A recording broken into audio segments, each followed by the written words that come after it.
afternoon, and thanks for joining us. An overdose alert has been active in the Onion Lake area since Saturday afternoon. The Ministry of Health says there is concern of a potentially dangerous substance or contaminated batch circulating in the area. Onion Lake Cree Nation shared a public service announcement on Facebook Saturday afternoon saying there was a significant increase in suspected overdoses in the 36 hours leading up to the announcement. It adds no fatalities have been reported, but the situation remains serious and ongoing. Community members are asked to check on friends, family, and other residents. Prince Albert police are investigating after 3 people were seriously injured. It happened on Thursday night around 8:45 at a home in the 700 block of 17th Street West. Officers arrived to find 3 people suffering from serious injuries. They were taken to hospital, and police say they're now in stable condition. No arrests have been made, but police say they do not believe this was a random incident. Anyone with information is urged to contact police or Crime Stoppers. Emergency crews received a call just after 3 a.m. Saturday about a vehicle collision at the intersection of Highway 16 and Idlewild Drive North. The highway and intersection with Idlewild was partially closed as crews responded to the scene. According to the Saskatoon Fire Department, 3 occupants were thrown from the vehicle and 1 remained trapped inside. A 24-year-old man was pronounced dead at the scene. 2 men aged 21 and 24 were taken to hospital along with a 22-year-old woman. Road restrictions and closures remain for most of Saturday during the investigation. It reopened mid-afternoon. Humboldt continues to honor the victims of the Humboldt Broncos bus crash with a memorial taking shape at the crash site. Today marks 8 years since the tragedy. Work is now focused on preparing the site along the highway where the crash occurred. Crews are currently working on grading and concrete installation, with paving expected later this summer.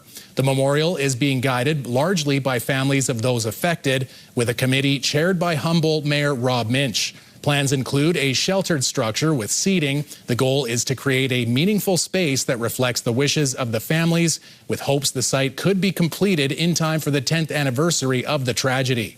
Funding for the project has come entirely through donations, with some local businesses also contributing services. I think people just feel the need to preserve the memory of those that were lost, and to make sure their names aren't forgotten, and what they, not only they're as hockey players or people involved with the hockey team, but what they did in their regular lives. That's a big part of who they were. Minch says the memorial is not only about remembering those lost, but also recognizing the local, national, and global support that followed the tragedy. A late-season Alberta clipper is expected to bring several centimeters of snow to parts of central and northern Saskatchewan tomorrow. Environment Canada says areas from Meadow Lake to Prince Albert and southeast toward Yorkton could see 15 to 20 centimeters of snow as the system moves through. Meanwhile, Saskatoon is expected to see a mild start with rain or wet snow before a cold front moves in tomorrow night, changing over about 5 to 10 centimeters of snow. In the south, including Regina and Moose Jaw, expect rain, milder temperatures, and a chance of lightning. One meteorologist urges travelers to watch for weather updates and check the highway hotline for the latest conditions. Certainly expect travel to be poor north of Saskatoon. Further south, it should generally be pretty mild, so not expecting huge travel impacts to the south. Stammers says the snow is not expected to stick around, with temperatures forecasted to warm up later this week across much of the province.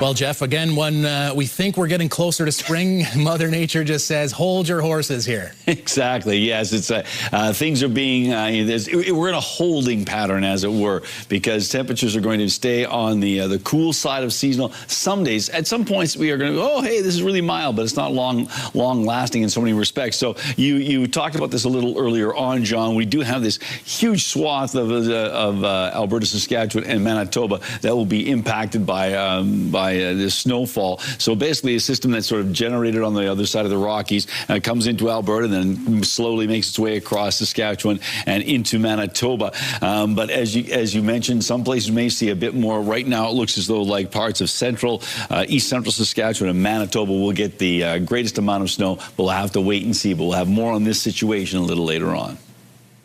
Saskatchewan is again setting new records for home prices thanks to low inventory on the market. In Saskatoon, the benchmark price hit a new all-time high of $435,200 in March, up 5% from the same month last year. The Saskatchewan Realtors Association says new listings in the city improved slightly year over year, but are still well below 10-year trends. And the tightest housing market in the province, with just over a month and a half of supply heading into the busy spring season.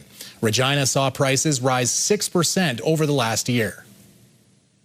The University Bridge in Saskatoon is now closed for the next several weeks. The bridge will be closed until mid-June for repairs on top and underneath. Emergency vehicles will be the only ones allowed on the bridge during that time. After that, it will reopen to one lane in each direction until mid-July. Major construction for transit platforms is also going to be done along College Drive, so the road will be fully closed between Clarence Avenue and Hospital Drive.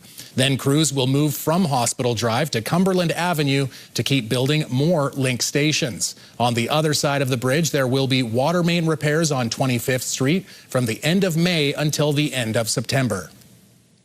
A business owner who sells locally made products from across Saskatchewan says she's been blindsided by a lease termination letter. Handmade Saskatchewan has been inside Saskatoon's Midtown Plaza for about 5 years. Owner Janelle Anderson says she was surprised to receive a termination notice at the end of March, giving her 30 days to vacate to make room for a long-term tenant. She says she's tried to secure a permanent lease but was told her business model isn't sustainable. Anderson says the mall's decision feels unfair, noting the business was profitable and never missed a payment. Sales were good. We had a successful store there.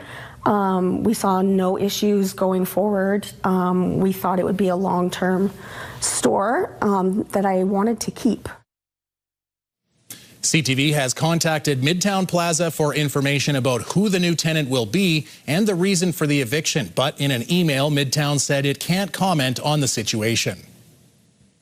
When we come back, a film festival for outdoor adventurers. Jasmine Pelche previews the 3rd annual Vancouver International Mountain Film Festival.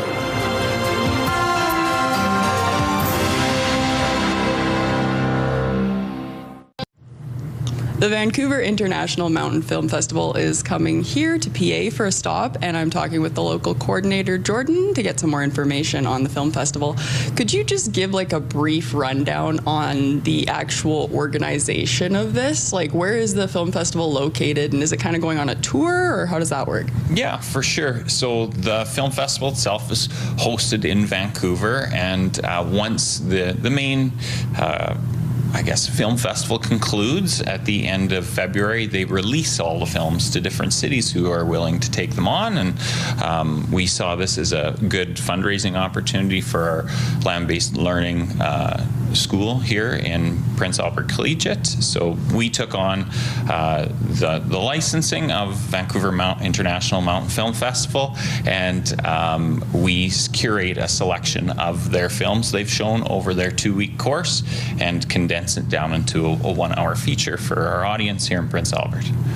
Could you talk more about the land-based learning program? For sure. So here at Prince Albert Collegiate, we have a integrated land-based program where students spend all day first semester. They apply into the program, and they're out on the land for the majority of the day, learning as the normal curriculum allows, just in a different environment. And we go to different places in Saskatchewan learning about ecosystems and do all kinds of recreational sports and that kinds of things. So it just gives students a different experience than the traditional one. How does that relate to the content of the films at the festival? They're very much dovetail together in a way that Of course, we're not doing these things at the level that the people in the film festival are doing it, but it gives our students inspiration to push themselves into trying new things and doing these things, and ropes in our community as well. Let's say you had a ski trip coming up and you needed a little inspiration. This is the ideal event for it. Could you give an example of one of those films? Yeah, for sure. We've got one of my favorites this year is a mountain biker who travels to Bhutan and over Instagram messages one of the locals and says, hey, let's go down a few of your most iconic trails, and they travel the country together and do some pretty amazing stuff. Is this a buy tickets in advance kind of event? How does that work? Yeah, so tickets can be bought in advance at the Rawlingson Centre website, or you can head to the ticket office. It's open 10 to 2. Tickets can also be purchased at the door. If someone's looking to find out more information about this stop for the film festival or the fundraising element of it, where can they go? If you'd like any more info about the film festival, you can follow at Pacey Outdoor on Facebook or Instagram. You can also call the school at 763-6485 and give the Rawlingson Centre a call. Great. While I have you here, is there anything else that it's important to get across? I guess the other element that we have involved as well this year, we'll be bringing in a few other like-minded community groups as well, like the Scouts and the Freestyle Skiing Club in, just for other organizations in town that would be like-minded in what we're doing. Bringing in how? They're going to be running just trade booths and promoting their brand a little more as well. All right, sounds good. Thanks for having me. Thanks so much. Jeff's weather forecast is coming up just shortly. And as food costs rise, how close are you following the best before date?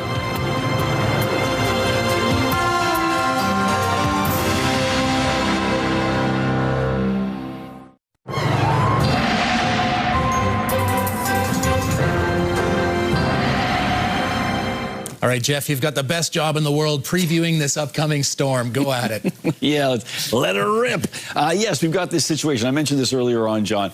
We have a storm that's brewing up in parts of northern BC. It slides across, so basically from the Peace River country. It slides into Alberta, sort of reforms, regenerates itself, and then starts making its way. Now, it's really not along the Yellowhead, but darn close. So it angles through Saskatchewan and into Manitoba. It looks as though central Saskatchewan, parts of the Interlake region of Manitoba, are the parts of the prairies that are going to see the most active weather, at least in terms of accumulation. But yeah, it's we're in April. It's springtime. I know. All right, let's take a look and see what we got going on with our future cast. See those pressure lines real close together? Yes, it is going to be a windy overnight tomorrow. Some places will be dealing with wind gusts up to 60 kilometers an hour, but there is that system and sort of cycling through and making its way into Saskatchewan. Southern areas a bit milder temperatures, so yes, it could show up. It will show up likely as rain as opposed to snow. -5 for Spiritwood, -2 for the Battlefords overnight, -8 in Candle Lake, -7 in Birch Hills, -6 in Rostron, -11 in Nipwood, and -7 in Melfort. Many locations starting to see increasing clouds and then some snow starting overnight. Then we roll into tomorrow and snow. Well, it looks like the Battlefords, a rain-snow mix. That may have everything to do with timing. But as the system moves through, some places like, Melfort, well, a lot of the places are going to be seeing between 5 and 10 centimeters of snow. Maybe not quite as much in the Battlefords, but all in all, it is going to be a snowy situation. Yep. I hope you didn't put away your shovel because you're going to need it. Here we go for the details on Prince Albert and area. -7 degrees, the snow beginning tonight into the overnight period. Wind gusts up to 50 kilometers an hour in terms of the wind tonight. And then the winds they shift around a little bit, but still wind gusts up around 50 kilometers an hour. But 5 to 10 centimeters of snow when all is said and done. So yes, a substantive amount of snow. And as we make our way into the next week or so, Temperatures starting to rebound, getting back to seasonal or above. 2 degrees on Wednesday, Thursday on 4 degrees there on Thursday, 5 mainly cloudy, and 6 degrees, 8 degrees on Saturday. So Saturday will be above seasonal, but it will be above seasonal. But then we drop down again. 3 degrees with a 40% chance of flurries on Sunday. And 1 week from today, we've got ourselves cloudy skies and 1 degree. So it's not exactly a warming trend, but we will take those warmer temperatures as we head into the weekend. Yeah, this winter just seems like, the young kid that just won't go to bed, eh, Jeff? Exactly. No matter what we try. Exactly. And there's that famous kids book with a let's say a provocative title. That would be helpful. Good enough. We'll leave it at that. Yeah. All right. Thanks, Jeff. The Prince Albert Raiders are on to the second round of the WHL postseason. Be entering in. Doobie from distance save made. Rebound. Gorzinski wraparound. Scores!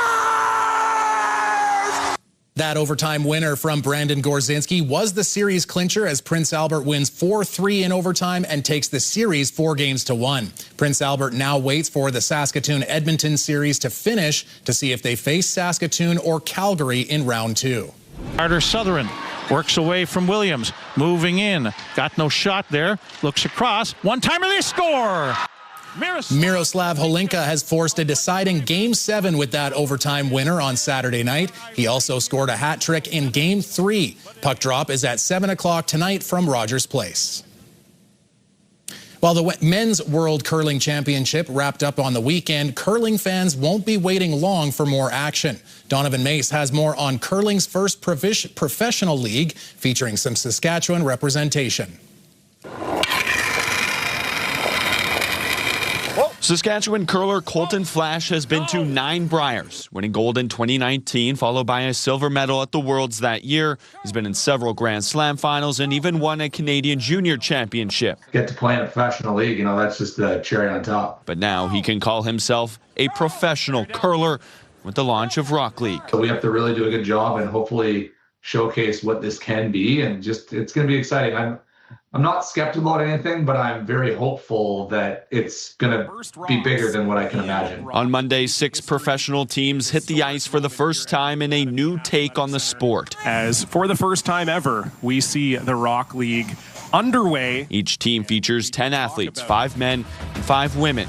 Matches see franchises go head-to-head in 3 games, men's 4s, women's 4s, and mixed doubles, the 3 Olympic disciplines, and features the top curlers in the game. We've got the best athletes now from across the world, and our plan is to create an amazing league that, it's going to be super exciting to watch. Rock League aims to revolutionize the curling experience, bringing fans right into the action. The 4th sheet on the ice, instead of it being a curling sheet, right in the middle, we're putting in, it's like courtside seats. And growing curling for the next generation. Give kids a dream that if they work their butts off and they have a dream of becoming a pro curler one day and joining this Rock League. And maybe the next Colton Flash will aspire to make it to Rock League one day. Everyone's just got to understand it's new. It has unlimited possibilities, and just to be able to get onto a team that's not yours traditionally. With unlimited possibilities, there is no telling where Rock League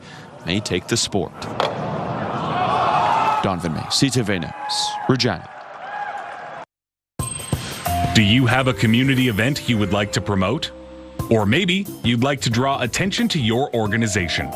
Let your local CTV station help you spread the word. Contact us at 306-922-6020 or email panews@ctv.ca. You can appear on CTV Prince Albert's News at 5 and get your message to our viewers.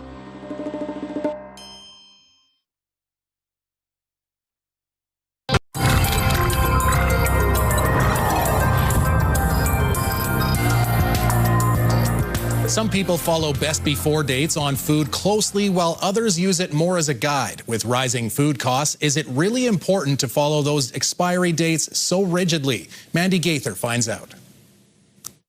You can find them on granola bags, cereal boxes, and a whole host of products in your pantry. But how much weight do you put into food expiration dates? It's ideal to know when that food is going to be best utilized by.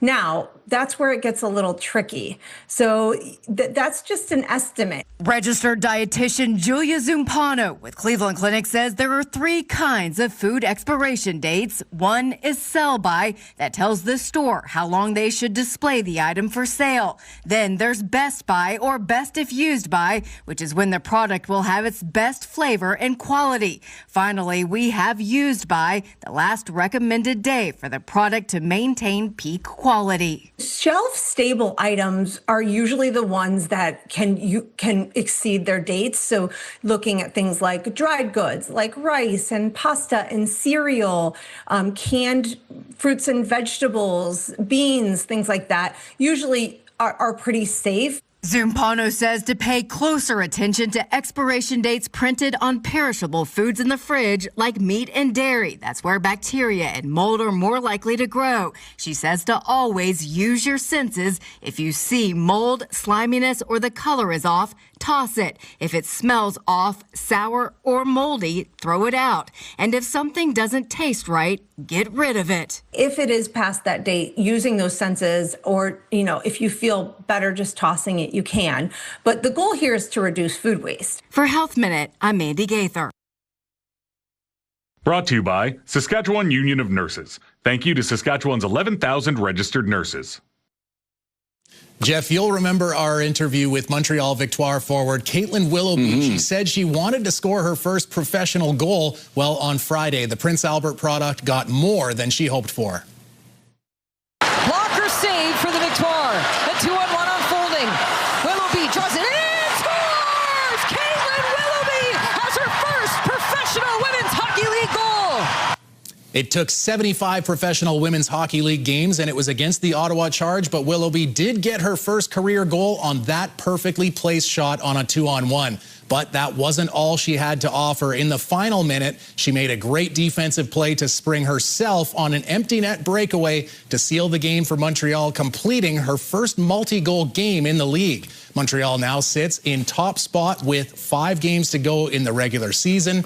And I got to just say it, Jeff, if you were watching that and you said, what a defensive play, and it's almost like defense wins championships. Sometimes people say that, although there are certain statistical records that will indicate that that may be more of a cliche than a fact. Perhaps, but if you can do both, that's what they call even better. There you go. Absolutely. That's what Caitlin showed there. So congratulations to Caitlin, and CTV National News is coming right up.